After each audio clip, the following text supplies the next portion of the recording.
This is the best of VOCM Open Line. Let's go to line number 2 and welcome to the program Anne-Marie Boudreau with the Board of Trade, Provincial Board of Trade now, CEO, and of course, and Ready at the Edge, which was launched earlier this week, just prior to the big mass maritime and Arctic security conference here in the province, in the city. Good morning, Anne-Marie. How are you? Good morning, Brian. I'm good. How are you? Oh, good. It's Friday, and wow, busy week, eh? Really big and busy week. Busy week. Yeah. Just briefly, just go back over just a broad swath of what the Ready at the Edge was, and I noticed it launched just the day before the maritime conference had begun, eh? Yeah, it was great timing, really, capitalizing on, as you say, the big week that St. John, certainly in Newfoundland and Labrador, just hosted. It was a wonderful event, lots of energy, lots of people around, and lots of really great conversations. So the thinking around the launch, of course, would be to time it really well with this conference and the focus on not only the defense and marine and security space, but also the role that Newfoundland and Labrador can play. So Ready at the Edge is very much a coalition of supporters and partners who've come together, and they span industry, academia, we have labor, we have government. So it's everyone, Indigenous partnerships and communities. So everyone that has come together really with a common goal. We see the role that Newfoundland and Labrador can play in the defense space. There's lots, we've seen a lot change over the last number of months, of course, from a geopolitical space. We see a federal government who's putting a lot of attention and focus right now on Canadian defense, Canadian sovereignty, and a big piece of that is homegrown solutions. And how does provincial bodies and how do provinces and territories throughout our country play a role in defending our nation? So really, Ready at the Edge has been a coalition to build a story and recognition around the role that Newfoundland and Labrador can play, the solution that we can bring to Canada, and why we are so well positioned to be a part of the sector and a part of the solution moving forward. Yeah, we've all been hearing how we are, and we all believe we are well positioned and certainly capable. And of course, The Premier, the provincial government, announced yesterday the launch of the Built for Defence, the new website that showcases, in tandem with all of this, the province's strategic role, like in advancing the country's defence, security, and Arctic priorities. And that's all great. We've heard that, we have what it takes. We have the technology. We have the people. We want to be a part of it. I'm wondering what you thought yesterday. Now, some people got their backs up. The Prime Minister, when he announced a $2 billion contract for armoured vehicles yesterday, about 100 or more new ones to be built in Canada. The parts will be from Canada. This is supposed to be fully made and constructed Canadian-sourced Canadian armoured vehicles, $2 billion. And, of course, in the comments, he mentioned how it'll, be great for companies from British Columbia to Nova Scotia, specifically Halifax and the Enfield area, where that major contractor is concerned. But, I know it may or may not be anything, because we know when we hear from Victoria to Halifax, it historically gets our backs up, makes us feel left out. In this case, if the big contracts are just BC to Nova Scotia, okay. I mean, that's what it is, right? I mean, we know there are specific companies, the one specific one in Enfield, Nova Scotia, they got the big contracts, but on the one hand, that's okay. He gets a pass for saying it if that's the case. But on the other hand, are you aware of any local connection to this new $2 billion contract? I mean, is it just the big companies that are included here, or is there any sourcing of either workers or technology or intellect or anything that this province is contributing to that? Or are you aware of that?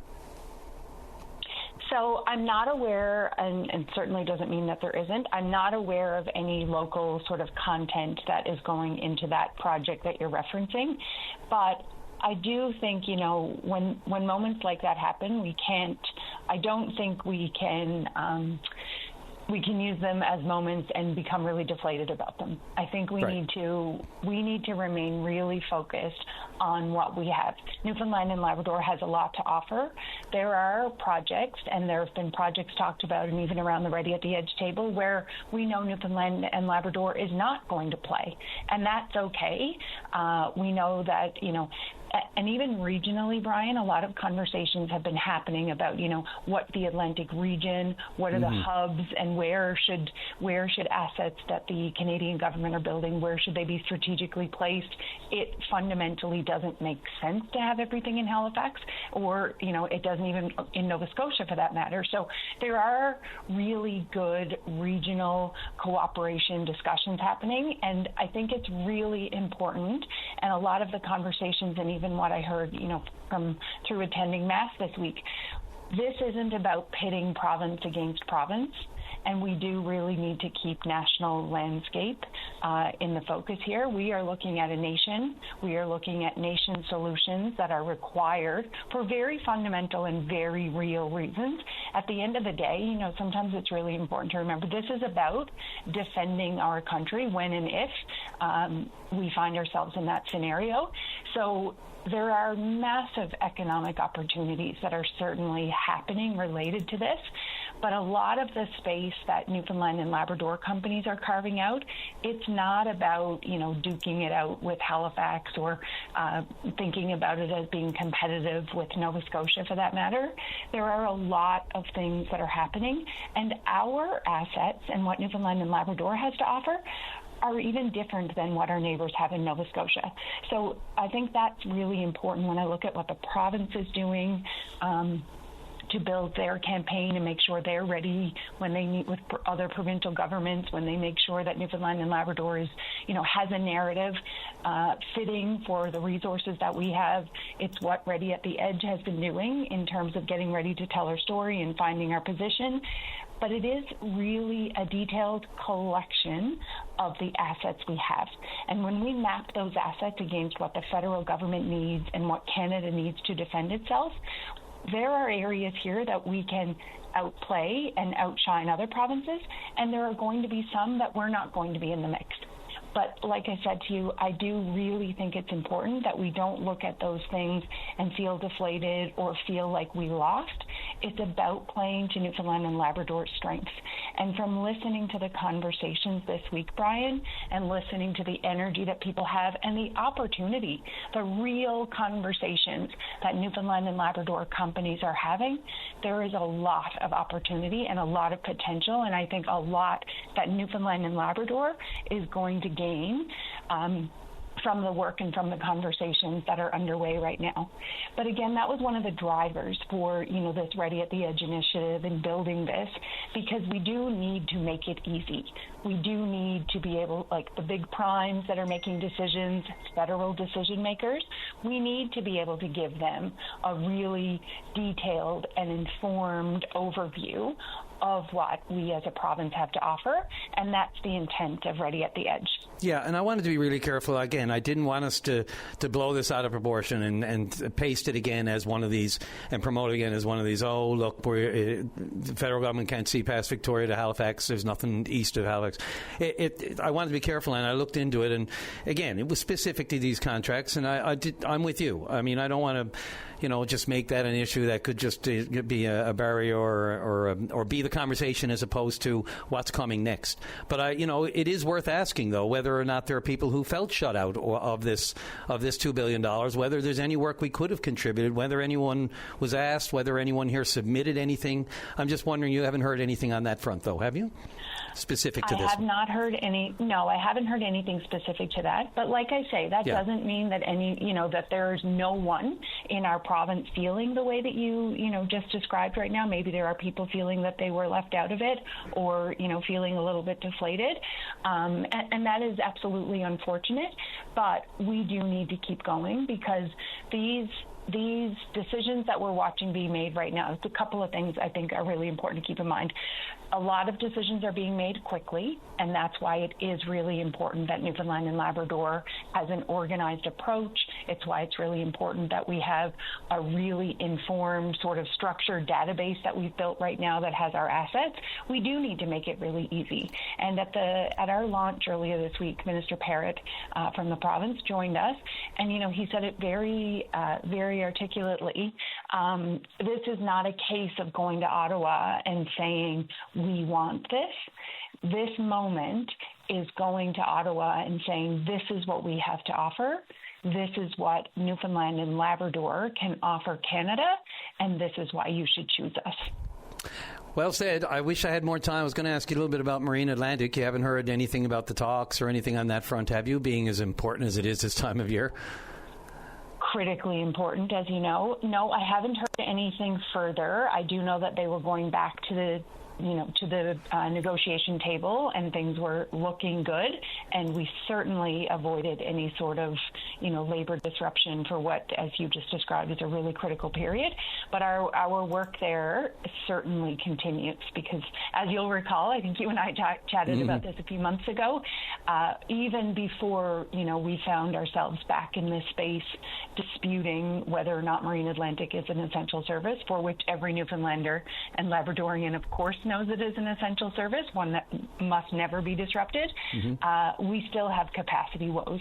So that is a conversation that we are not done with, and we will continue to advance because Newfoundland and Labrador needs to be serviced in the way that our market requires. Yeah, I was just thinking, in light of this weekend, I'm sure you're aware of the Churchill Park Music Festival. I listened to the promoter, Pete Quinton, the other day, and I'm expecting Pete on the show, but just ask him if it's an essential service. Those trucks for the chicks and for all the shows that are coming here, those trucks are coming across on the Marine Atlantic Ferry. And a lot of people got tickets. Yeah. We wouldn't be there this weekend if we didn't have Marine Atlantic. That's right. I mean, and again, it's just, people say, it's just concerts, it's not the essentials. Oh, yeah? I mean, these are essential. It's all essential. And just ask the people who've invested in it and the spin-offs for local business. It just goes on and on. Emery, I really appreciate the time today. I hope you have a great weekend. You too. We'll chat anytime. Reach out. Yeah, love to. There's so much on the agenda and so much changing from week to week. Really wild times. So thank you again. Indeed.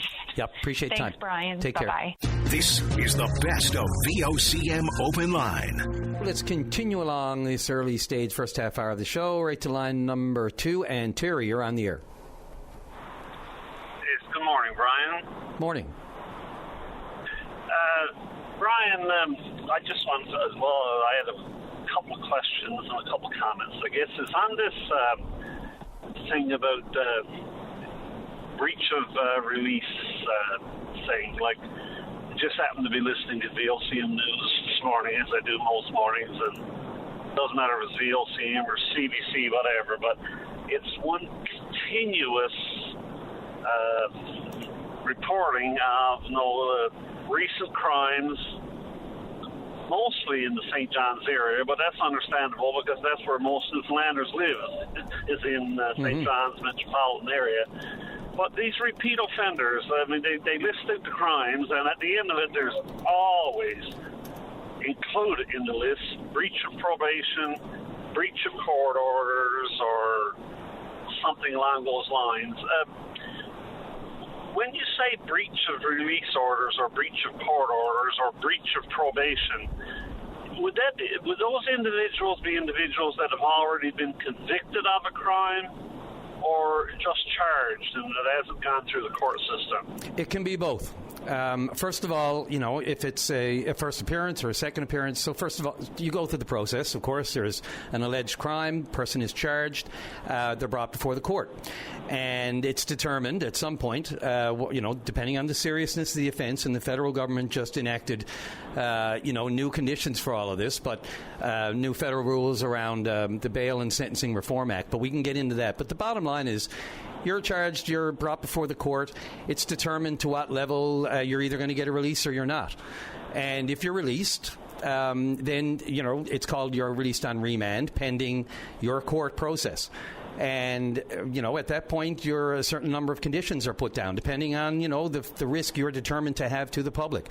So the judge and the Crown and the defense will all, get together. A lot of times, they'll have a conversation beforehand to try to be on the same page. But it can be disputed sometimes. It can be a gray area, whether or not it's too, egregious to let somebody out.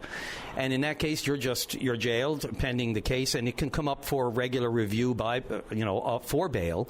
But in most cases, cases, lately especially, the bar has been a little bit lowered only because, in a lot of cases, judges openly opine there's no room at the inn, so to speak.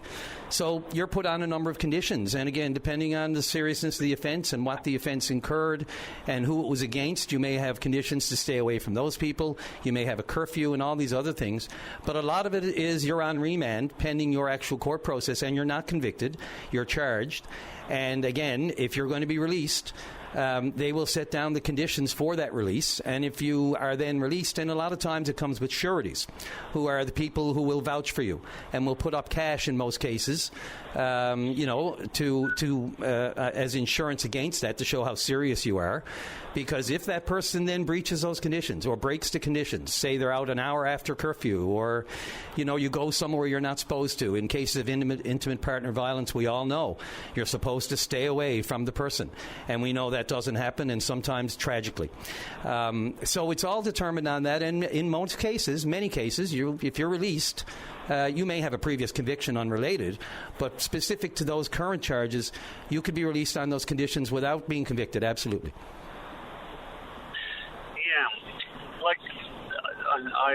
I'm just. My guess is that in 90% of the news reports where the constabulary arrested somebody last night for armed robbery or break and enter or flight from police, at the end of the list of the charges, in 90% of the cases, is also breach of probation or breach of conditions. So these same people being charged over and over and over and convicted sometimes over and over and over, and they go right out and offend again. I guess my question is somewhat hypothetical, and maybe it's not in some ways. Is there anything we can do with our legal system through legislation or to stop this? You're never going to completely stop it, no, but it seems to be so rampant. The police officers must be tearing the hair out of their head. They get called to a scene. There's a scene of violence downtown, or there's a scene of a robbery, and they get there and, oh my God, not you again. And that happens a lot. You're absolutely right, Terry. They know the usual suspects, so to speak. Yeah. And it's often referred to as the revolving door, right, Terry? You're absolutely right. This is a huge issue for many families in some of the most serious cases where they are released again and again and again, and then they go and commit offenses again and again and again. And what it's come down to is the seriousness of that offense. Obviously, even a repeat offender, if they're a chronic shoplifter or something, unfortunately, unless they're committing some kind of violent offense with it, they're probably going to get released again and again and again. When you consider that there's no room at the pen at HMP and elsewhere, and they're moving prisoners back and forth across the province from various institutions to others to make room. They've moved women into HMP. They've got people sleeping on cots in the gym down there. We all know the status of HMP, and I will note I've driven by the new site of the new prison. A lot of hard work. The work is ongoing, so we can tangibly, physically see the new prison. But you asked if there's anything we can do, and again, I just referenced a minute ago to the new Federal Bail and Sentencing Reform Act. They took steps to make it a little tougher. I mean, these are very broad sweeps, and when you get down to the nitty-gritty in the individual cases, things can change. But the reverse onus is a big deal. It does make it tougher, because if the court should decide that person really has crossed the line, too many releases, too many infractions, and getting seriouser and seriouser, then they expand the reverse onus, which means they now have to prove why they should be released, as opposed to the Crown proving why they should not. Yes, yeah. So there is that sort of thing. Yeah, sorry. Yeah. No, I'm sorry as well, but it's not only frustrating for the constabulary or the RCMP around the province. This is probably a Canadian-wide problem. I guess absolutely. It's not unique to Newfoundland. It's not only all this extra paperwork the police officers have to spend time doing for these repeat offenders. Some of them are only charged, some of them were convicted previously of crimes. But it's the cost to the taxpayers. I mean, because some of these guys can, or girls, whatever, or men or women can apply for legal aid, and I don't know who pays for legal aid lawyers, if that bill's footed by the taxpayer or... Oh, absolutely. That's a division, that's an agency of the provincial government, Legal Aid Commission, absolutely.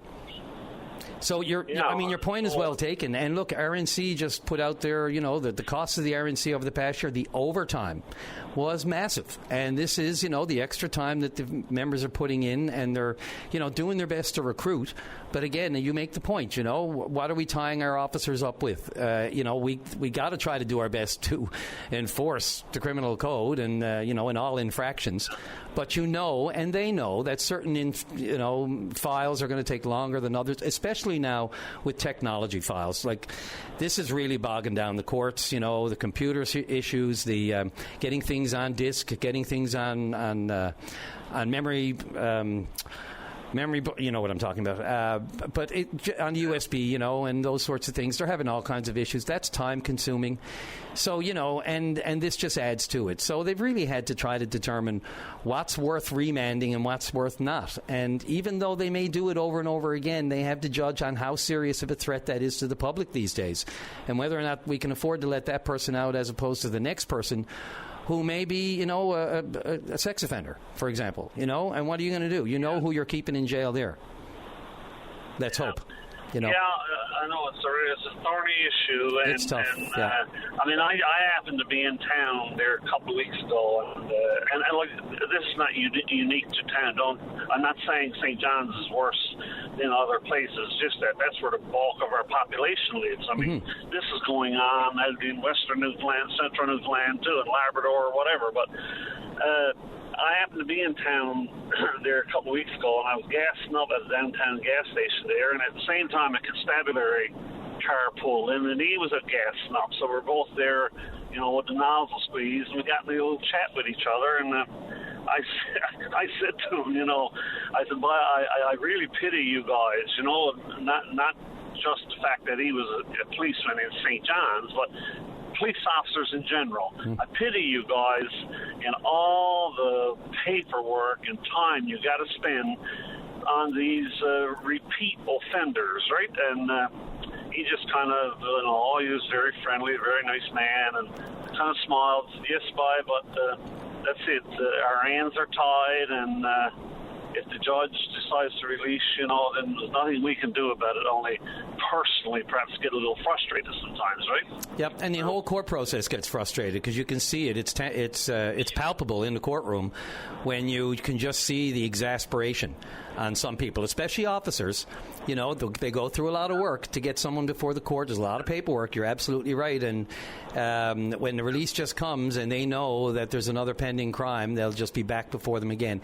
It is frustrating. Terry, I got to get off to the break, but did you want to wrap up there? Sorry. Well, no, that's all I really want to say. And I want to thank you very much for giving me the time. Oh, you're more than welcome. You have definitely the time here on Open Line, so I appreciate your call. Thank you. This is the best of VOCM Open Line. Let's just go right to the callers. Enough of me babbling on. Let's go right to line number one. And Bianca Lono, you're on the air.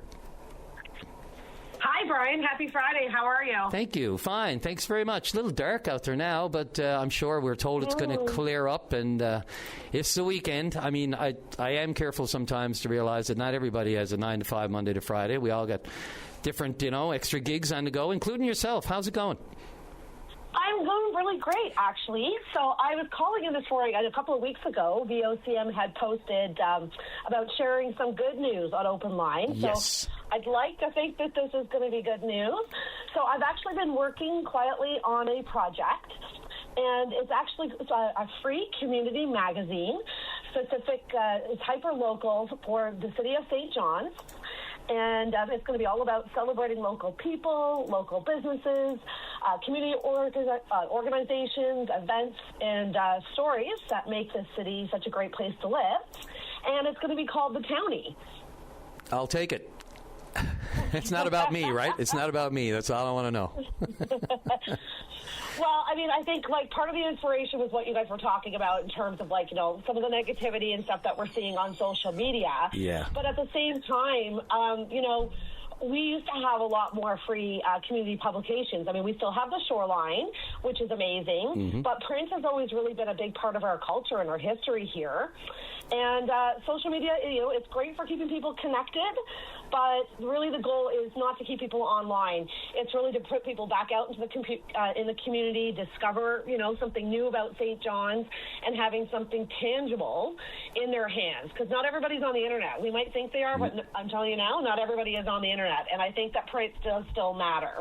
Bianca, coming from a family that was the print business, part of it, half of it in this province, the Daily News, or my dad ran the Daily News back in the 80s and late 70s. So I'm all over any kind of tangible print in your hands. I'd love to bring back those days, the Daily News and other print. So how are you going to swing this? You know, I mean, it's limited. Printers are limited, and people are getting out of it because it's just so costly. It is. I am going to be working with the Modern Print Group, so they're a local printer here. And so the goal ultimately, I had this big vision that I wanted to print 5,000 copies right off the hop. But here's the thing, because the idea is to keep this print piece free, so I don't want people to have to pay for it. I want it to be accessible to people. What I'm working on right now is gaining some sponsorships, whether that's local businesses and organizations, to come on board and partner with the magazine, so that I can make that come to fruition. So the other thing I've been working on as well is a merch campaign, because I mean, I don't know, I feel like the name is kind of cute and it's pretty catchy. Oh, look, you know, it's right up there with Fogtown and everything else. You know, this is great. I'm surprised no one had taken it already, actually. I mean, between you and I and the audience, I think, like, you know, let's admit it, sometimes, you know, everyone does like to hate on town sometimes. But, you know, I think, so I've come up with some cool stuff with that, and I'll share how people can find that, so that to help support that. So, like, every single dollar that I raise goes right back into the printing and the distribution of issue 1. So I'm not actually, I know it's a bit crazy to say this, I'm not doing it to make any money for the time being. I just really want to get print and get some community engagement going. It's completely nonpartisan. It's not opinion. It's literally just positive stories about things that are happening in our community. So I've been reaching out to some people, although I realized I think some of my emails have been going into people's spam folders. So if there's anyone listening that thinks that I may have reached out, please check your spam folders. Cool. Yep. Because, so like every kind of dollar, every dollar will count towards that. If you remember back when we had, when they rebuilt the Memorial Stadium, they had done a newsletter and about the one percenters, and that's actually one of the articles that's going to be featured in the first issue, where people were kind of contributing to help build something. So it's really, I might be driving it right now, but really the idea is for this to turn into a community publication where different members of the community contribute, whether that's photography, articles, stories, anything like that, just to kind of really build a community magazine. That's really the goal. So when is the first issue? So I had big hopes of launching it right at the end of summer. So what I decided to do is I shifted a little bit. I'm going to I've created a preview launch copy, because I think you know what it's like when you have something, you've been working on it, it's in your head, but you really need to put it on paper, pardon the pun, yes. So that people can really see the vision. So what I've done is I've actually put together a preview copy, because I have I've nailed down all of the content and all of the feature, the people that I've interviewed for this.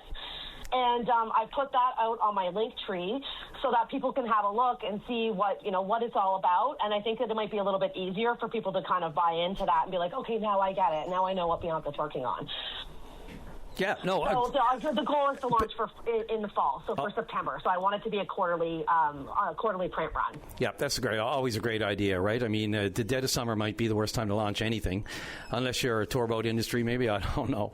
But certainly. Or you win the lottery. You win the lottery, exactly. So who's on your team? Like, who's helping you with this? So right now it is the team of one. And, well, I shouldn't say that. Now I've started to get some support from some local photographers and designers that are kind of helping me with that. Yep. But as of right now, it's really me. And like I said, I don't want to be the driving force behind this forever. It's really just for now while I get it off the ground, with the hopes that people will want to be want to be a part of that.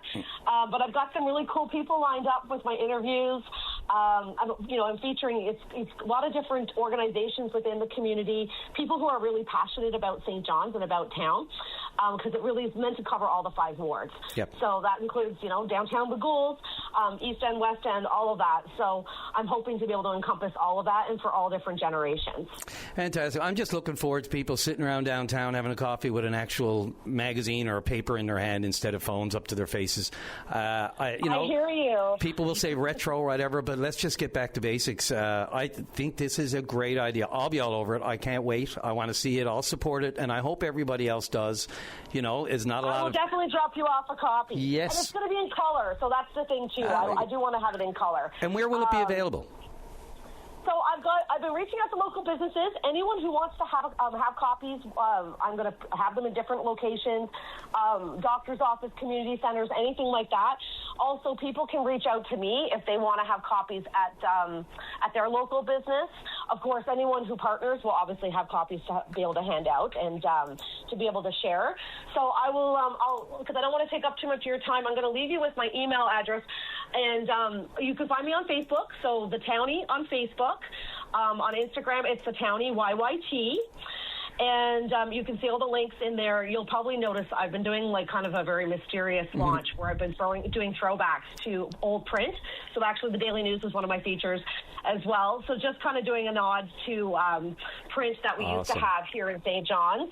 And my email address for anyone who wants to reach out and learn more is hello@thetownie.ca. And your dad, Simon? No, that was my uncle. Your uncle? My dad was Gordon. Okay, yeah. Sorry. I wasn't sure the direct connection. I couldn't remember. But no, Simon and I go back quite a bit to the Lono family, so that's great. Listen, I love it. If they're a Lono, they're related to me. Yes, yeah. I was going to say, there's not a lot of Lonos around town, but in one half or the other, there are definitely a relation going on there. What else was I just going to mention to you? Oh, I can't remember. It slipped my mind, and we're over the break. So I'll let you go on that. I appreciate this, and I'll be looking out for it, and I hope people support it. It strikes me that you did have a run there at council a little while ago. It looks like you saw the light and went back to journalism, like all good journalists. I'm not a journalist, but it was bringing the community back together. That was part of it. It's just creating some engagement and bringing people together again. Yeah, just being a bit flip. But thanks a lot, Bianca. Best of luck with this. I look forward to seeing the first edition. I can't wait. Thank you so much, Brian. Have a great weekend. This is the best of VOCM Open Line. Let's quickly go right to Gary on line 1. You're on the air.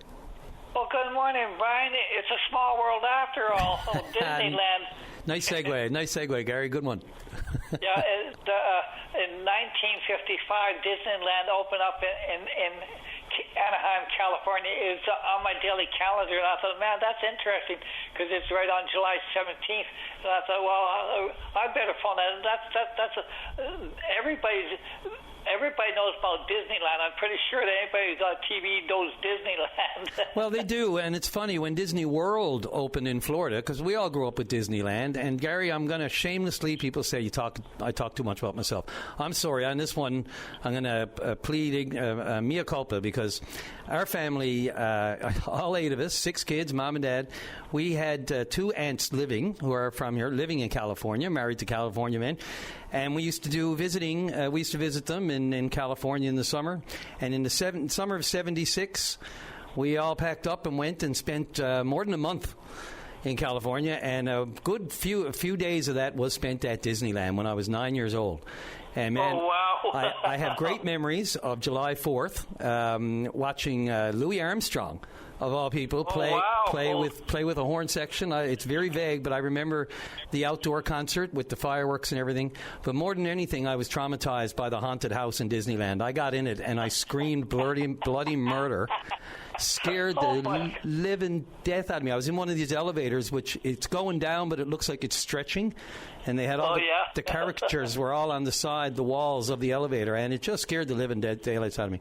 So that's one of my fond memories of my trip to Disneyland in 1976. So there you go. Well, not that long ago, my brother and his wife and there's three couples. They all rode their motorcycles. This was on their bucket list. Take their motorcycles and ride all the Disneyland from central Alberta all the way down to Disneyland. And they went down, and they went to the haunted house too. My brother was laughing so hard. All his friends and his wife, they're all screaming. The Rod was laughing his head off. Yeah, I wasn't laughing. He was laughing at all his the other ones because they're all screaming, and they went on what's that? The splash or whatever, the thing he dropped down or whatever. Oh yeah, splash. Oh my God. I know people are screaming at the radio here now.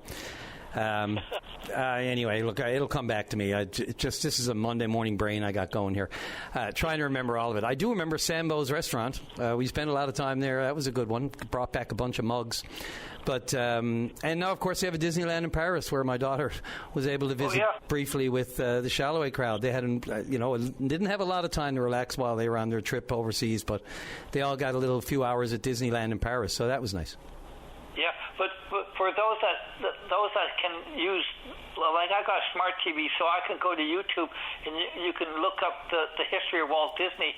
That's a holy mackerel, and then it shares the history, everything too, right on your TV, like the smart TV. Absolutely. Google YouTube. It's interesting. I thought, wow, isn't that something?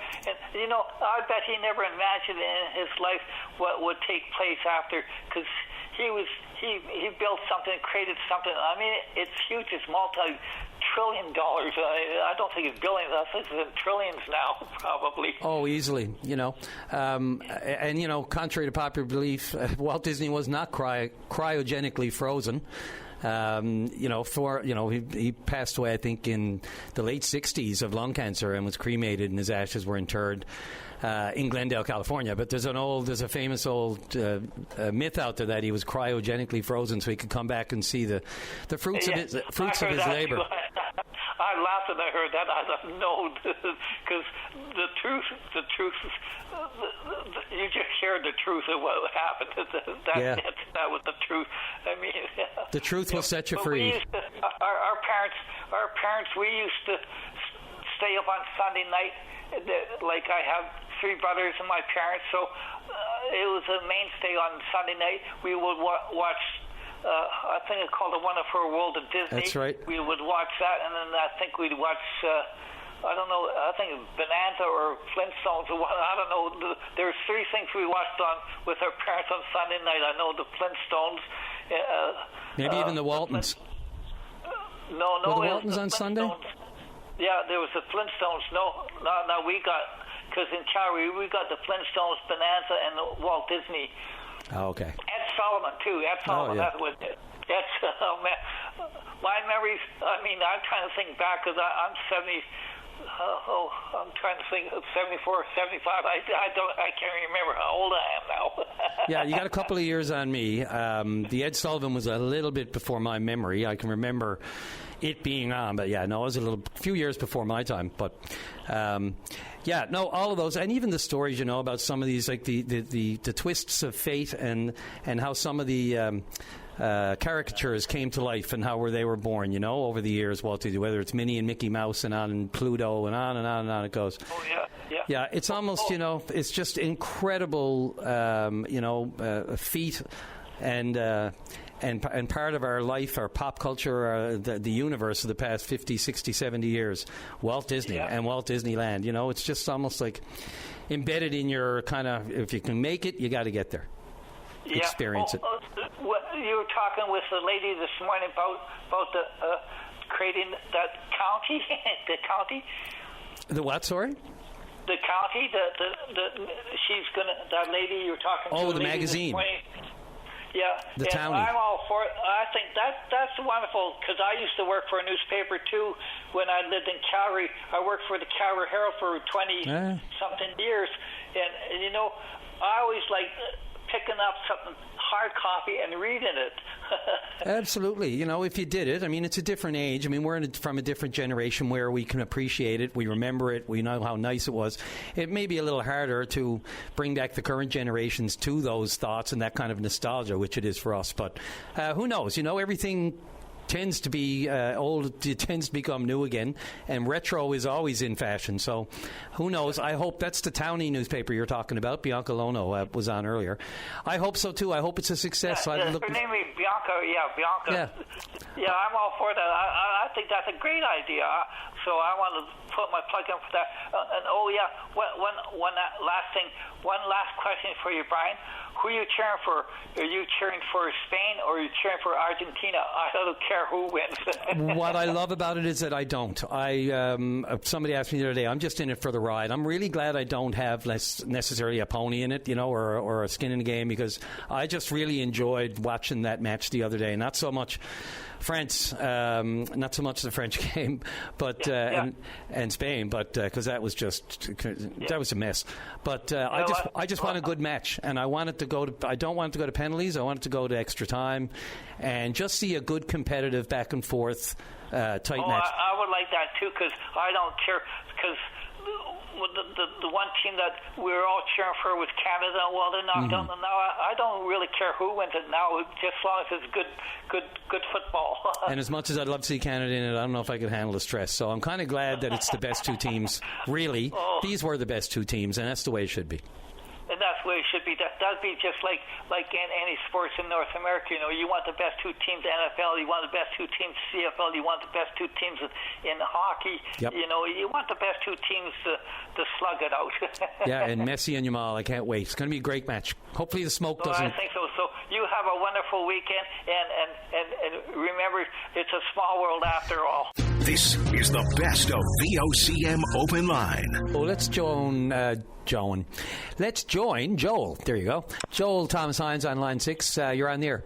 How's it going? Hey, man, thanks for making time. It's going well. Going good for you, too, I imagine. When did you get the news that the jacket, Ron's famed leather jacket that we were looking for so we could have this exhibit properly, was found? I was over at the rooms on Wednesday afternoon finalizing some things with the crowd over there for the display. And I was walking out, and Laura Pryor, curator over there, she said, "Any word on the jacket?" And I said, "No." And I'll be honest with you, I never expected any kind of, I never expected to find that jacket. It was more or less, it became sort of almost like a publicity plug for this display thing going on. So I had no expectations. And it wasn't a couple hours later, then I got a call from Heather McKinnon down at the Delta. And, of course, the Delta was Ron's second home for a number of years before he passed. Anytime he was in St. John's, because he was living in Furryland, back and forth. And they had found it in some storage area with some other items of clothes that he had. And they had looked for it, though, several times. I've been looking for this jacket for a few years, so they had gone looking for it 3 or 4 times over the past 3 or 4 years and never found it. So yeah, and Heather, I'm wondering who was more excited or happy or freaking out, you or Heather, because Heather's got a vested interest too. Absolutely. Oh, yeah, of course. Right? Yeah. Heather's Ron's first cousin. Yeah, and was executor, I think, doing some executor work for his estate too. So I mean, executor of the estate, yeah. Yeah, and so, such a God, I'm a bigger fan maybe than me. So, which is saying something. But Joel, this is great news. I know you're tight for time. You're just on your way into the rooms there now. Do you have a date for the exhibit yet? Yeah. Well, it's opening this afternoon. That's That's the great thing about it. There was this time. It's bizarre, impeccable timing. That this jacket showed up, and they actually had a little space in the display, an empty space, just in case we got the jacket in time, and now we have it. Boy, you talk about things, everything for a reason in timing. Wow, I have no. That's amazing. So you. Yeah. Go ahead. I was just going to. I have no doubt Ron had a hand in this. That's it. I'm just saying it. Anybody can now, as of around 2-3 p.m. this afternoon. There's no opening ceremony or anything like that. It's just quietly opening as a part of everything else that's on at the rooms. So as of this afternoon, it's open to the general public. That's wicked. And how long is it going to be there? God knows now. Probably at least a year, and then we'll just see what happens. Incredible. Joel, listen, I know you got to go, and thanks a lot. I really appreciate this. Fantastic that you found it, and we'll see you down there. Hey, thanks, man. This is the best of VOCM Open Line. Let's go right to Tom Babcock on line number one. Tom, I got about a minute and a half for now. Maybe we'll get back to you as well. Go for it. Yeah, okay, great, thanks. I don't want to rehash the Bowman Hamel thing, but I just came to thought that I was there about 30 years ago, and it's quite a somber place. And it is that. I'm sure that's what you experienced too when you were there. Absolutely. I'm calling. Somebody had called you or called what's his name, Darren, some time ago. I got a call. They were all critical of me, critical of the hub, critical of everything because we had taken down the ramp. Hey man, the ramp was falling down. We took it down to replace it. There had to be a time to take it down, so we took it down while all our programs were ended. The ramp will be finished this week. It'll probably be the best ramp that anybody's ever seen. It's incredible. The guy's done a fantastic job. And Cool. it'll be back in place, hopefully by the end of the week. Yeah, the question I had, I think, earlier this week was somebody thought the hub was closed as a result of it, but you were never shut down as a result of that, right? No, just that area, just that floor area was shut down so that the Jimmy Pratt people, they could still cook and serve, but just that their patrons were used to a different floor of the hub. That's all, a different area of the hub. That's all. Gotcha. There was no shutdowns of any nature, so it's all in place. And we're a very busy place these days. All the construction is going on. In fact, I just signed a deal yesterday with the Saint Pierre crowd, so they're going to be filming an episode there next week. Oh yeah. So no good for people to call and complain when they see all the trucks and all the crews and everything there for a couple of days. That's wonderful for the hub. It's wonderful for them. We're quite active with things going. And with respect to me, the comment about me retiring, I don't think most people are aware that I haven't received a salary from the hub in 10 years. There you go. Well, that's not true. That's not true. I get a check. I donate what I get paid, as we have to have a paid executive director to the hub. Sure. Will I retire? Maybe someday, but I don't get any pay. So I know you got news to go to. Thanks for taking the call. Thanks, Tom. And if you don't mind me saying, not paid enough. Thanks again. Thank you, buddy. Talk to you. This is the best of VOCM Open Line. Let's get to Rob Strong, our great friend, oil and gas advocate. Long time no talk. Rob, how are you? Hey, Brian. Welcome home. Thank you very much. Been almost 2 weeks now, but I couldn't wait. I love travel, but boy, there's nothing like the just returning. Sorry, got to say. Do the WestJet flight to Gatwick? No, my daughter took that one. They were on a real time crunch. I had a little more flexibility, so I went to YUL. I went through Montreal and then to Paris. And I have to say, for that long, 6.5, 7 hour flight, that was one of the nicest, turbulent-free, relaxing flights I've ever had. I don't know what it was about it. Maybe 7 hours is my sweet spot. I don't know. And the fact you're heading to Europe was nice too. True enough. And even coming back, though, I will say, it was a great flight overall. So shout out to Air Canada. Anyway, Brian, I was flattered to hear that you mentioned my name earlier in the week, and just didn't get a chance to give you a shout and give you a chance to you and I can catch up on a few things. Yeah, look, but Rob, just before I left was when the announcement came out of BP's withdrawal or pending withdrawal from the Bay du Nord project, and I'm immediately waiting for the shoe to drop, and look, it was all. Nothing to see here. I heard Tor Loseth right out of the gates, and this was just as the public hearings were occurring, of course. So I don't know if that was coincidental or what. It doesn't seem like the kind of news you'd want to come out while the public are coming to get information on the project, because it seems like it's in flux at that point. But it was all nothing to see here, and I see all the different reasons for it. But I'll let you take that and ball and run with it. Is there nothing to see here? I'm not, and I don't share the feeling that the fact that BP has decided to walk away from Beta Nord. I don't interpret that as being a negative fact at all. I interpret it as a normal business decision. BP is trying to get involved in opportunities and places in the world where they can be the operator. And for your sort of audience who don't understand what operator really means, when oil companies get together, most of the 99% of all the developments in the world are shared by a group of oil companies. Very rarely do you find one oil company in particular. And these oil companies get together and they designate one of the oil companies as being the operator, the guy that runs it. Now, obviously, he answers back to the other members of the consortium. So I'm not disappointed at all. And as Tora or other officials of Equinor have indicated, they're open to another partner. And I'm sure there's going to be someone to come along, because I don't think what people realize, Brian, is the Flemish Pass is new territory.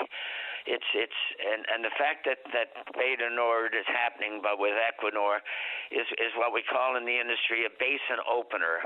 So I think that Equinor will continue on and bring a partner in.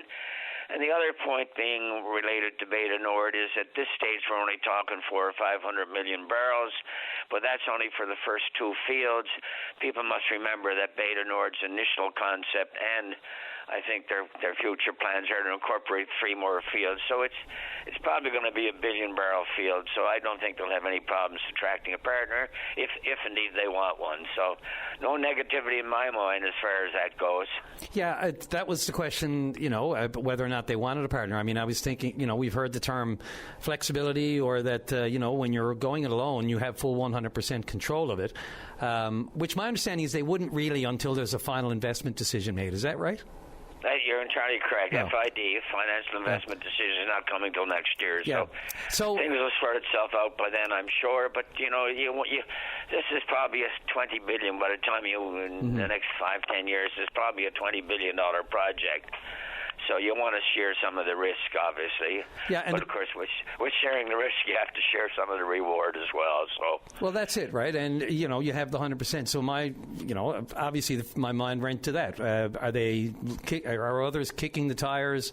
Will they bring on? Do they need to? Can the provincial government actually? I mean, they've mused about an equity stake in this. Or does BP even want a partner? Is there proof that they're actually looking or would entertain it? Because that increase. Does Equinor want a partner? Equinor. Yeah. I mean, because it's one thing to say, okay, they've got the flexibility now, they've got 100% control, they can go alone. But that also gives them, the opportunity. Well, first of all, they don't have to, deal with any other, tenders or any kind of other contracting, as long as they have full control of the project. There's no other percentages involved. But in my mind, it also makes it a lot easier to pull the plug. I hate to say, and I don't mean to be a negative person about this, but, it's still a next year decision, and I'm not suggesting they're going to do that. Again, Torlosa's comments were no impact, it's business as usual, but it does give them that option. Makes it a lot easier to make the decision one way or the other, does it not? It does, but again, when you're looking at a vast, large capital expenditure like $15 or $20 billion, sure. As I say, I had a look through some of my contacts and asked a lot of questions, and they couldn't come up with one field in the world, at least in the Western world, that has just one company as a sole proponent on it.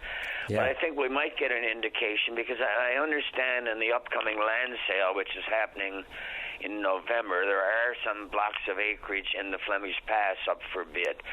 So that might be an indication. If we get some hot and heavy bids or some significant bids for that acreage in the Flemish Pass, I think that'll be a good indicator as to the interest in acquiring a piece of the Beta Nord development. So we're hopeful on that. At least I am hopeful that we will, because we need a new basin. I mean, the Jeanne d'Arc Basin, that's the area: Hibernia, Hebron, Terra Nova, White Rose, West White Rose, and so on. We think, at least I think, and I'm not the expert here, I'm just an observer, but we think that the big stuff has been found. There's still lots of oil in the Jeanne d'Arc Basin, but it's probably what we call subsea tiebacks. It's not big enough to justify a standalone development, but it's big enough to tie it back to an existing development. So we think it's time, or I think it's time, I can't say we anymore, it's me. I think it's time that we looked at other basins, and the Flemish Pass Basin is one, and the Orphan Basin, both of which have acreage coming up for bid in November. So it's going to be interesting to see what happens there. Yeah, to see whether there's gravy to pour on it for other companies that might just give them that extra incentive when they know that it's not a finite area. And with these tiebacks, it can be infinite depending on the distances between them. But that is the Bay du Nord development. Yeah. I mean, the distance between the two fields that they're going to develop. One is called Bay du Nord, and the other, I think, is called Capahayden or Cambrio. Yep. It's 34 kilometers, so I mean that's a significant subsea tieback there. So it just goes to show you what you can do, and it's very good in deep water because you're not subject to iceberg scouring where you were in the Jeanne d'Arc Basin, which is less than 100 meters of water sort of thing. But when you get out to the Flemish Pass, you're a minimum 800 meters, and one of the fields is 1,100 meters. So there's no iceberg that's scouring out there. And tied to all of this, of course, no pun intended, tied back to all of this, is the You're sharp, sir. You're sharp. It's Friday. That was a fluke. But when you think about it, I think Premier Wakem mentioned that there's a lot of interest in the floating dry dock, which was a part of the benefits agreement with Equinor to have that floating dry dock, I guess potentially in the Bull Arm area. But apparently there's a lot of interest in making use of that. So from outside, I don't know, talking about kicking the tires, that sort of thing. I don't know much more about it other than the Premier said there are companies interested in that option. I think it may have been the Minister, but either the Premier or the Minister. Rob, that also, of course, it was part of the deal, the benefits plan from Equinor. Yeah. But they've committed $200 million, but there's a further requirement. I think the Minister Parrott talked about another $200 million, and that's a good segue into your previous speaker when they talked about the federal government. The federal government right now under the National Shipbuilding Strategy is spending $100 billion. And you know where they're spending it? They're spending it in Halifax. They're spending it in Quebec City with Davy Shipbuilding, and they're spending it in Seaspan and BC. And what are we getting here in Newfoundland? So I don't know if I agree with the position that this new organization is taking. I think we have to fight as a province, not as a region. We have so much competition for the federal government expenditures, and subsidizing the floating dry dock would be a great example. I was involved in a company, I guess I still am, the company is sleeping, but I was involved with a company that looked at seeing if we could start a ship recycling facility here in Newfoundland. Because, as I say, $100 billion in building new ships, and what are we getting in Newfoundland? If we get $50 million at New Dock or $100 million, that's all we're getting. So I sort of disagree with the Board of Trade and their organization vis-a-vis. We have to fight as a province, not as a region. Yeah. We have the assets. I mean, Bull Arm, and you correctly point out this floating dry dock. I mean, that's a $400 million investment. So if the feds can spend $100 billion elsewhere in Canada, they can spend a couple of $100 million on a dry dock at Bull Arm. Yeah, and the province, to its credit, they have launched this Built for Defence, the strategic defence hub. So maybe that speaks to the effort that you're making on a provincial front. Rob, one last thing, and look, I do apologize. I couldn't get to the Ocean Ranger meeting. It was the week that I was leaving. That we were daughter graduating, leaving for and it was a really busy week. And even that night, I had two other things on. So I apologize for making it. But do you want to give me a quick update on what happened at that meeting? And do we have a location, or are we closer to a location for the actual exhibit? We're not closer to location move. We're closer to a physical move of some of the artifacts from Ottawa to St. John's. Oh, great! And that's very positive. The government of Newfoundland is expressing. I mean, ideally, we'd love to put it in the rooms, but I guess there's no room in the rooms. We will be doing, and you should be talking to Clayton Burry. I'll get him to call in someday next week. He's our official spokesperson. But we are looking at a temporary location for next year for the 45th anniversary. But that's just for a few of the artifacts. So it was a good meeting. We missed you because I know you were there last time, last AGM we had, and you've been a great follower of it. So I'll get Clayton to give you a call someday next week, and he can bring you up to speed. But we're making progress, but it's slow. Yeah, no, great efforts though. This can be, long-term effort but the rewards will be significant if we can get all that stuff back here and properly shown and in the right place. I totally agree, and that's why we got a great committee of people who've been involved in the industry for 30 or 40 years, and some guys who worked on rigs right.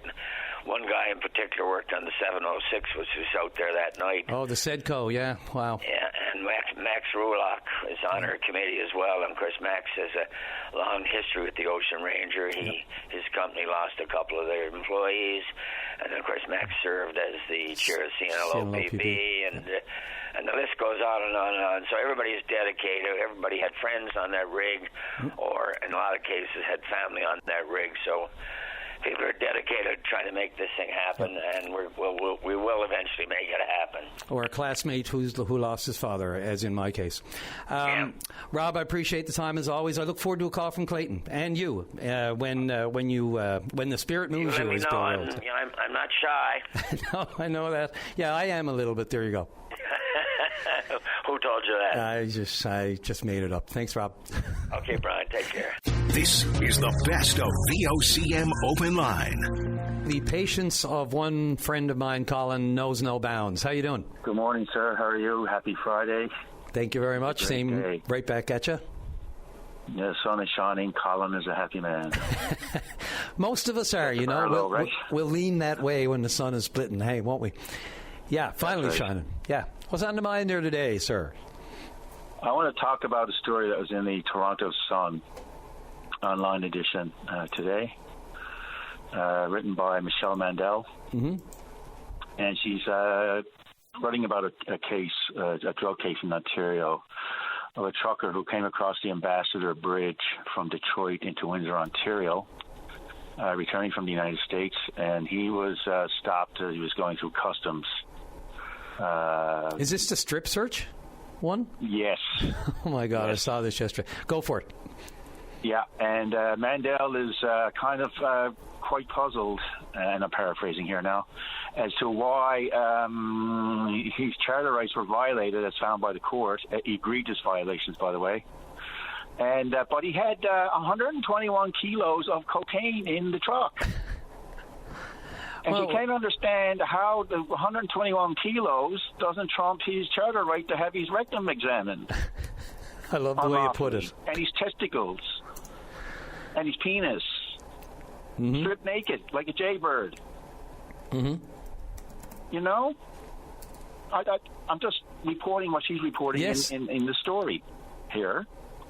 Furthermore, it was the CBSA agents that detained him. Again, contrary to Section 9 of the Charter, didn't realize they were doing that and didn't provide him with the legal advice that he's entitled to upon arrest or detention to be advised of his right to counsel. But again, there was 121 kilos of cocaine in the truck. Right. Undisputed that it was there. Yeah, real evidence. Mm-hmm. And the judge, in her infinite wisdom, took a look at took a holistic approach to all this, as judges do. They look at all the as they have to. And applied the law, the grant analysis, as set up by the Supreme Court of Canada in 2009, regarding the admission or exclusion of the evidence subsequent to a charter breach, and set out the criteria to be followed. And she came to the conclusion this was an egregious breach of this man's rights. Humiliating and degrading. Yeah. To be strip searched. Notwithstanding the fact that back in 2001 in the Queen versus Golden, the Golden Rule, mm-hmm. pun intended, mm-hmm. the Supreme Court set out the criteria for strip searches. And they didn't follow that. And these two bozos didn't even realize that. Didn't even realize that this was the established law from over 25 years ago regarding strip searches. Conducted by agents of the state. And people wonder why cases go the way. Not every case, even when there is a breach or breaches of charter rights, results in the automatic exclusion of evidence. That's a fallacy. Drugs, in this case, can be admitted, notwithstanding a breach. That's right. Not in this case.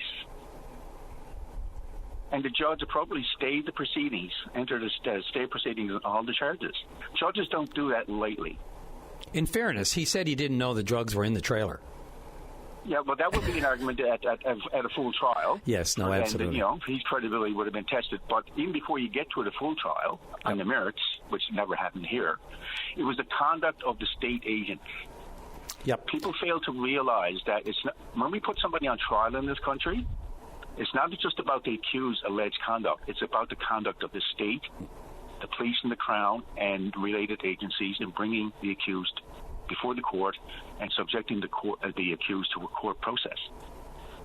And the judges find in this case that to admit those drugs would be either bring the administration of justice into disrepute or bring it further into disrepute.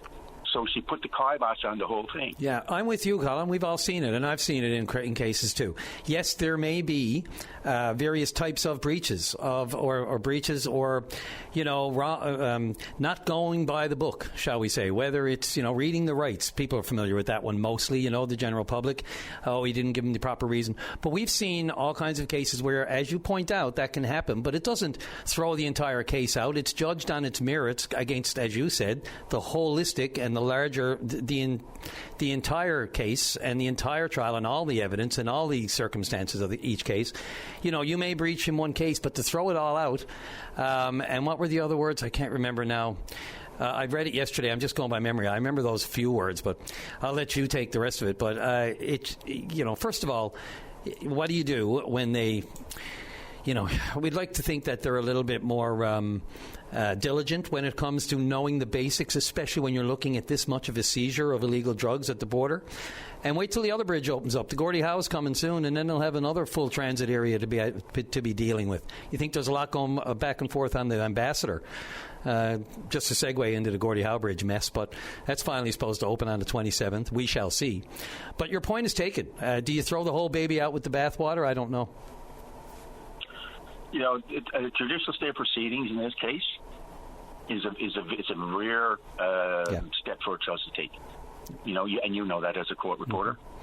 The Supreme Court of Canada set out the analysis in Grant in 2009 for the exclusion or admission of evidence in cases like this. The judge followed the law, came to the conclusion that she did, and the reporters were asking the defense lawyer, why is it that the case was thrown out, notwithstanding the fact that there was 121 kilos of coke. And the defense lawyer had to explain, well, we all have charter rights, and there were egregious breaches of the charter rights, and Her Honor found this, and Her Honor found this, and Her Honor found this.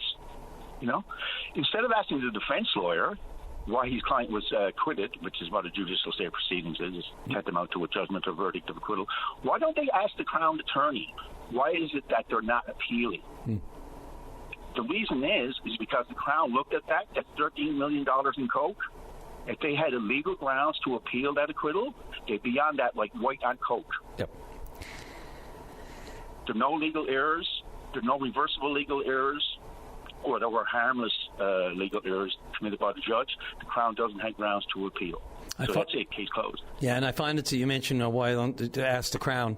In fairness, I don't know, I wasn't there for this particular one, but it can be tougher to get comment from a Crown after a trial, no matter what, especially one like this where the charges are all thrown out and they're left with the bag in the moment because they get the decision like everybody else, and then they have to come up with some kind of explanation to explain why the judge said that they didn't do their due diligence, or why their officers or the border service agents in this case run, as the judge said, roughshod over his constitutional rights. It can be tough to get comment from the Crown. I mean, after the fact, maybe, and even to the point where, you know as well as I do, it's a tough call to make in the immediate aftermath of a verdict from the bench as to whether you're going to appeal or not. That can take 2 or 3 weeks of review by you and maybe other staff and maybe even others not related to the case, so they can have a fresh set of eyes on it, right?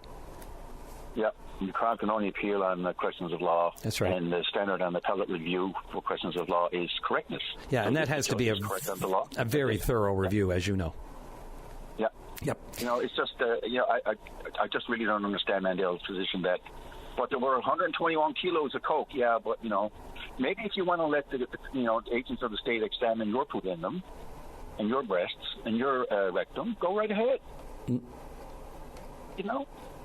Yeah, and again, in fairness, he said he didn't even know it was there. So, wow, that's quite a load of cargo that you didn't know you were taking. But, yeah. Colin, I appreciate the call on this one, and anytime. Yep. It's a great one. I saw it yesterday, and I thought, well, if someone brings it up, we can talk about it, but there's so much on the go. But I'm glad you did. It goes to the heart of a lot of cases, and, on a larger scale, on a more broader scale, some of the cases that have been thrown out here, more on the Jordan discussion side of things, but also in cases, there was a recent one in Central, I believe it was Central, where the RCMP made an error with intimate photos. And that case was thrown and tossed. It's been in the news lately, so we can get into more of that too. But that's, mistakes happen. Sometimes, boy, I tell you, it's hard to stomach. Thanks for the call, Colin. I really appreciate it. Have a great weekend. You too, sir. Thanks.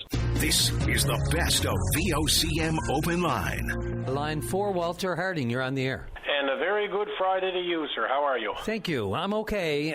Probably more pertinent and important question is, how are you? Oh, lovely. Lovely. I appreciate this little few minutes to have a little chat on something that has hit quite close to home. I've been listening to Open Line since the days of Carl Sterrett, and I'm not terribly old, but I've always been interested in just keeping up to date with what's going on in our city and our province. And one of the issues, there's a few issues, the fishery and a few other things, but one issue that always seems to be coming up, whether it's Carl Sterrett or Bill Rowe or whoever, all the way up through the decades and the years, is our healthcare system and the good and bad that comes with that. And, of course, there's good and bad in everything, Brian, as you know. Mm-hmm. And I was part of that good part a couple of years ago when, I don't mind saying, a lovely young surgeon at St. Clair's basically saved my life when I went in for emergency surgery. I've been feeling really poorly for a couple of months, but probably like yourself or a lot of your listeners, I drank more water and I tried to get more rest and just tried to overcome it. But sadly, I didn't and had to present myself to the emergency room. And she said, "You need surgery tonight." And I did. And, a couple of days after I sort of got back to myself, I could see why I was in such trouble, because what the infection that came out of my body was unbelievable. So I've been a part of that good part, and I've been a part of the bad part. Of finding my wonderful family member, stepdad, who I love dearly, passed away in his bathroom after being at the Health Science Center for 10 days waiting for a simple stent. I say simple. There's nothing simple when it comes to heart. But sent home on his own to Brigus, living alone, and I said, you can't do that. And sent home, and 2 days later I found him deceased in his bathroom. I don't make this call for me. I don't do anything in my life for me. I'm a servant here, and I'm part of this call, I guess I'll say, that when people have to wait many months to years for the first step of a diagnostic test to find out either them or their loved one, like, what's going on that you're not feeling well. And then to be given news that, we have an issue here and we have to address it. And they say, okay, let's address it. And they say, okay, there's a 3 to 4 year wait for the specialist. That's unacceptable. More than unacceptable. We have a province of ballpark 500,000 people. Our health care has been an issue for eons. And while money is thrown at centers and at hubs that we can't staff and at this place that we can't staff, it's not about spending money. It's about spending money correctly. So I don't know if there's anybody out there. I know there's calls left, right, and center to you and past hosts of VOCM Open Line and Nightline and Back Talk. I don't know if there's anybody out there that has a silver bullet, because it's been hard to find. But I'd encourage anybody to call in who can provide any kind of direction or assistance or advice on how we tell people who are ill that, you're not going to wait to die. We're going to get you in earlier. We're going to get you in quicker. And I know when people get into the system, because I was part of it, I know when you get into the system, there's probably no better people on the earth to treat you. Yeah. I totally get that. It's the issue of getting in. We treat people so well because we're so good at it, because we do it so much. We do it more than other provinces. We know, and all of those big-ticket health concerns that we have, we're right at the top of the list, whether it's heart disease, whether it's obesity, whether it's, you name it. And, you said, Walter, that our health care has, been an issue for eons. Our health has been an issue for eons. That's the problem. We're not a healthy bunch. We never have been. We've eaten and taken care of ourselves less well than other parts of the country. And that's a product, whatever people want to say of it, being probably the poorest, we were called the poorest province for years and years before we were, quote unquote, saved by Canada. We've been trying to catch up for decades. Right? And whatever catch up we were getting, COVID sort of destroyed that and put us back to square one. And look, people say it's the same in all jurisdictions. We've been more behind the eight ball because we've been less healthy people in general. And so I'm not just, I'm not blaming ourselves. Obviously, we're a product of whatever we grew up with, whatever intelligence we had, whatever tips were passed down, whatever habits were passed down to us from generations. It's not been great for our health, right? High, diet and salt and whatever you want to call it. So that's been the impediment from the start. We were already behind the eight ball because what we thought was just fine over the decades wasn't. And a lot of it came home to roost over the past decades. And then we looked to our healthcare system to solve it. And we realized that we've out-healthied our healthcare system, if I can put it that way. And so we got to catch up. And I'm not blaming, Nan or whatever, who has to go in their 80s now because, maybe their diet wasn't the healthiest and all that. I'm not blaming that. We pay good taxes. We pay our money for the healthcare system. And I don't know if I'll get roasted over this, but this is a reality. I mean, we haven't been the healthiest, and we've been relying on a healthcare system to solve those issues, whereas the Health Accord was probably the smartest thing we've done in decades in order to somehow change the what is it called of health, preemptive and the determinants. The determinants of health that Dr. Parfrey and Dr. Elizabeth and everybody else who were part of the Health Accord team and put that 10-year plan in place we're looking at. It's not just about improving the healthcare system. It's about improving our health out of the gate and for the next generation so that we don't lean on it as much as we've had to in the past decades and in recent decades. I mean, the numbers are there. I'm not making it up. We lead the country in so many of the high-risk health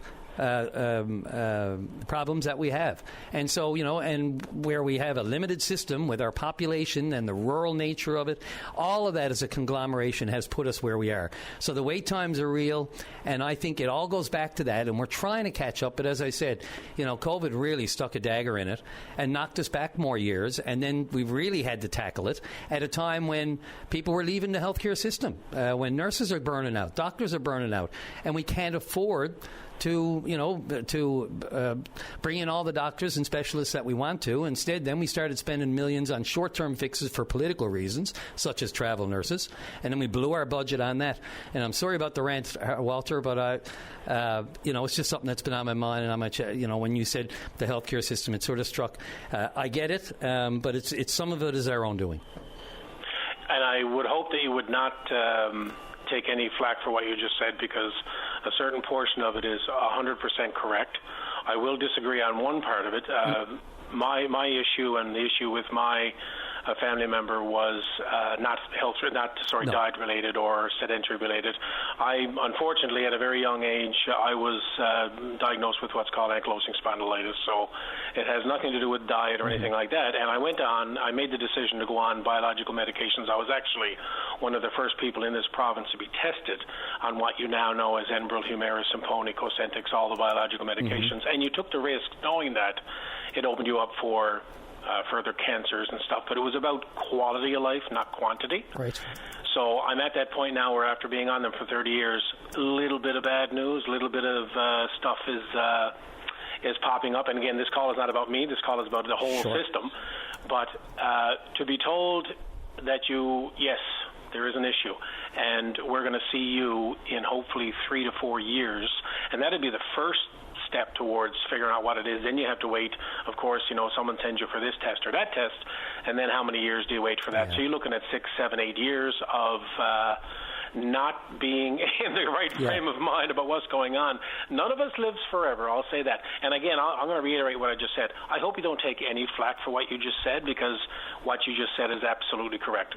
There is evidence to show that our diet, our sedentary lifestyle, etc., does not bode very well for a large portion of our population. So I hope you don't take flack for that, because what you said is absolutely correct. No, and I appreciate that, Walter, only because I got to get off to the break. But I will say you're right, too. I just want to say the people who are not part of that sedentary, they're the ones who're suffering as a result of the flux of it. Do you know what I'm saying? So you're right. Correct. That not everybody, such as I'm sorry, did you say it was your father-in-law or...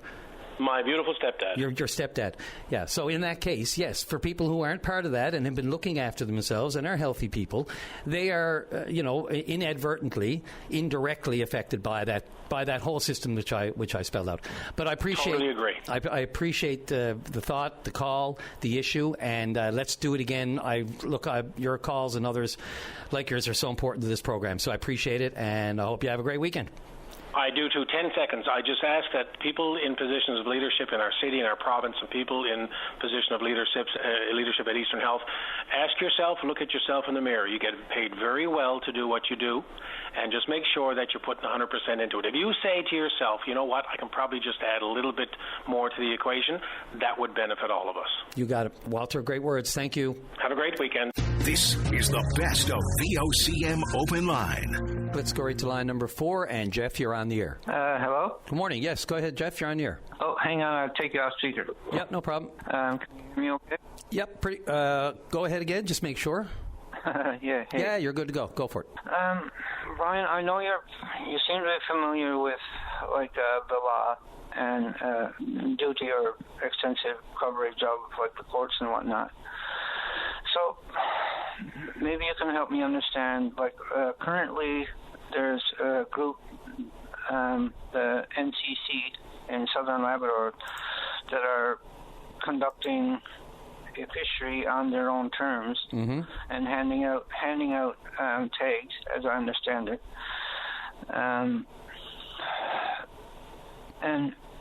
against DFO regulations. That's correct. And the Nunavut government, as well as the Innu Nation, have each expressed their that they don't recognize the NCC as an indigenous group or entity. And just this week, I've heard the president of the NCC in an interview saying that they're explaining that they're handing out 6 tags per household for salmon, but also they're harvesting other fish and monitoring themselves. So I'm kind of at a loss, I don't know. Firstly, DFO is like a federal organization, as I understand it, and the only, regulations they're I would assume national, but really essentially I think the only real true fisheries are either on in the Atlantic or in the Pacific region. So is there seems to be so much ambiguity or something that when DFO was questioned about this, they're saying, well, we're monitoring it, I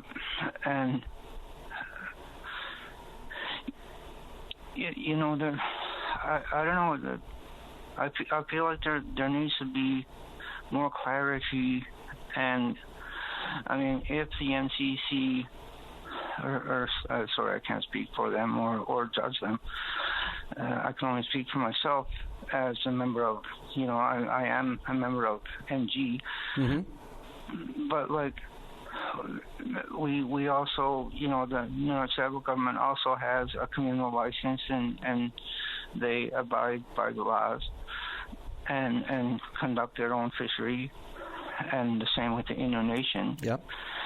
And it's long been understood, as far as I know, is like a well-known fact that, you know, we take care of the land and what we harvest and share. And I get that, but I feel that some people are using that as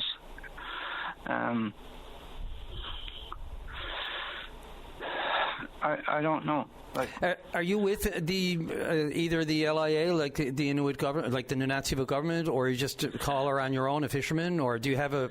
I'm just curious because you're. No, I'm just a caller on my own. Yeah, like, okay. Because it's a big. I'm with you, Jeff. It is ambiguous. It is unclear. I heard DFO official earlier this week, sort of peripherally, but I was trying to keep an ear on it, talking about this, acknowledging that they're, they are monitoring, as you said, but there's no question the Nunatsiavut Community Council, NCC, or formerly the Métis, have launched an independent fishery in southern Labrador, and they are going out. They issue their own tags, and DFO has said it's an illegal fishery. Harvesting salmon or whatever without licenses, it violates Canadian law. And we know back in 23. Anyway, there was a federal court decision that ruled that the NCC is not an Indigenous group with Section 35 Aboriginal rights, okay, under the Constitution, and that's clear too. So that's the basis by which a DFO official can come out and clearly say that it's an illegal fishery if they're harvesting fish without licenses, as all other organizations, including people who want to partake in the food fishery on the west and south coast of Newfoundland, who can't do it every day of the week as opposed to their cousins on the east coast. But, we're all supposed to abide by the rules, and it's certainly gotten people's backs up, especially, you said it, the Nunatsiavut government, of course, you're governed by the Land Claims Agreement, the LIA, and, which gave the Inuit are beneficiaries, constitutionally protected, to harvest fish year-round, food, social, ceremonial, whatever. And alongside, there's commercial quotas as well in northern waters. But, there's a legal fishery there and there's an illegal fishery elsewhere. And I still don't have any clarity as to whether anyone's been charged or anyone will be charged, and how far the monitoring goes. Because why do you need to monitor when NCC says themselves they are fishing? Well, I mean, that's the thing, right? Like, what are they monitoring? Okay, we'll go to our provincial minister, and they'll say, "Well, we're looking into it," or something. Yeah. And but I mean, I heard the president of NCC just this week actually say that he caught his quota in Williams Harbor, and he went over his quota and shared with someone else. And so does that mean that someone else went over their quota because he shared what he got?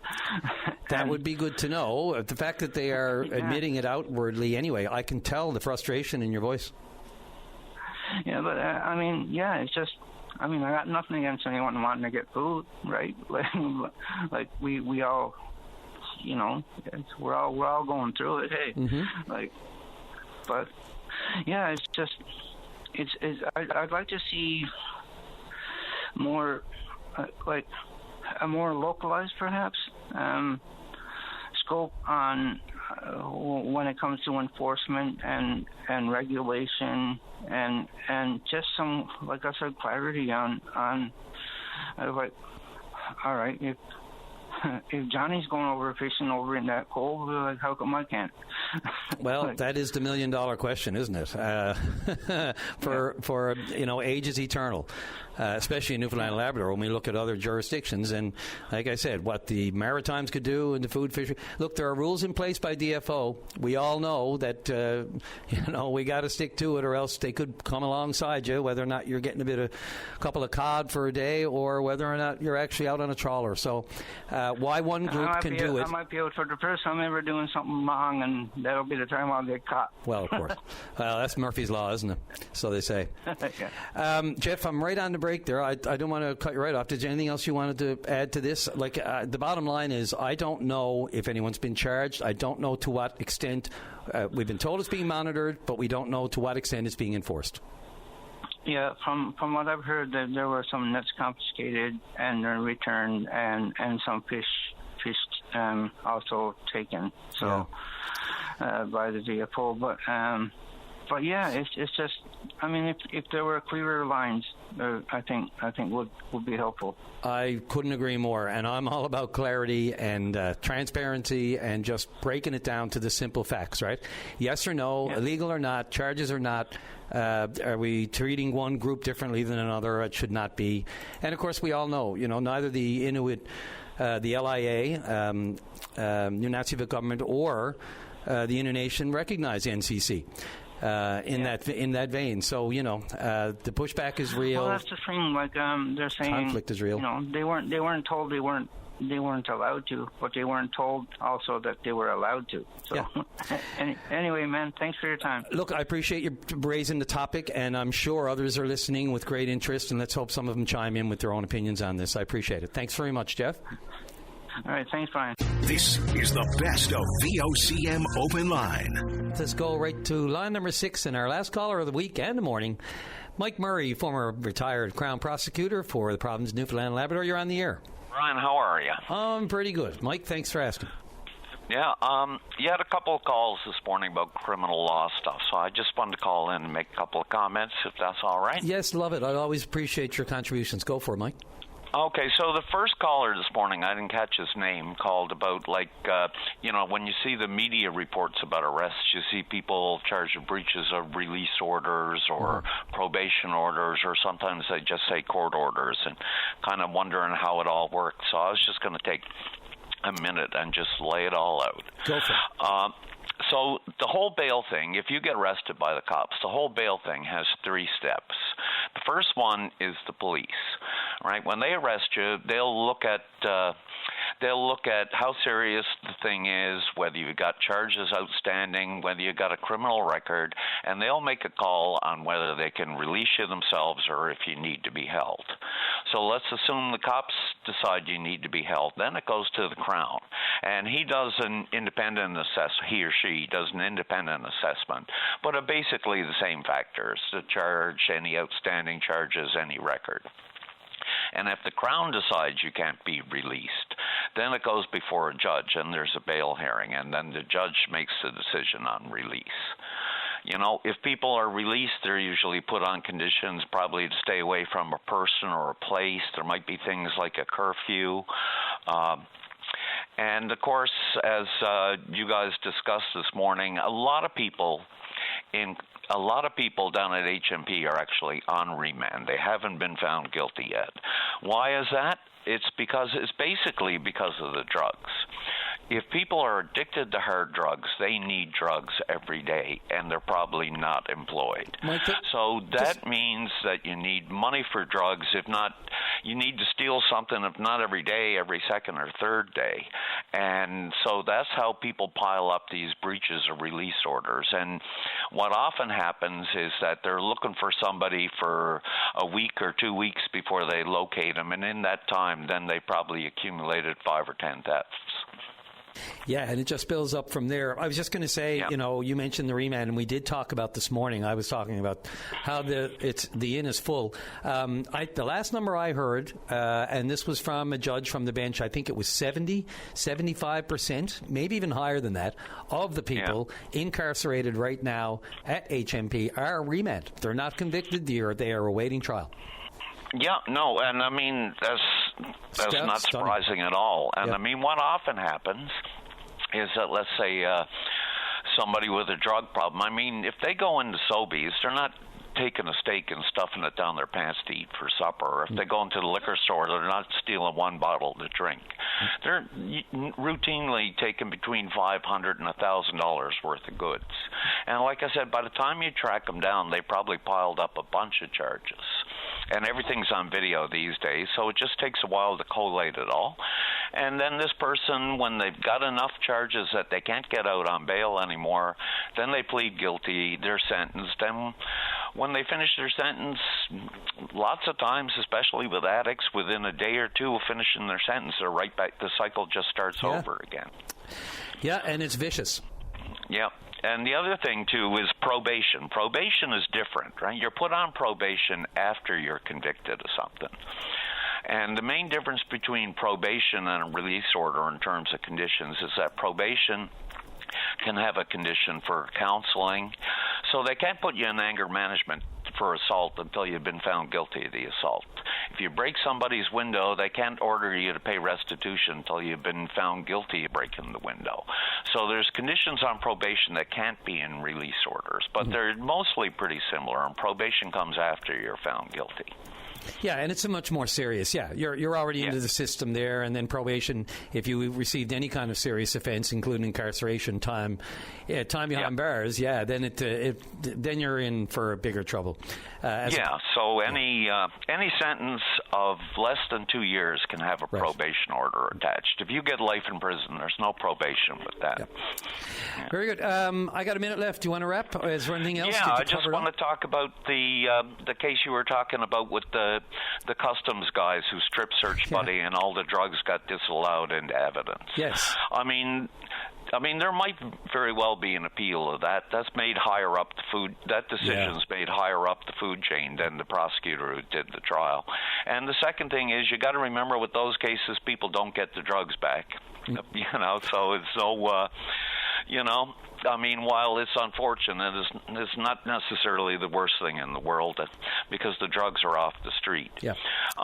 More concerning is that thing with the RCMP with that youth who gave the wrong caution. Right.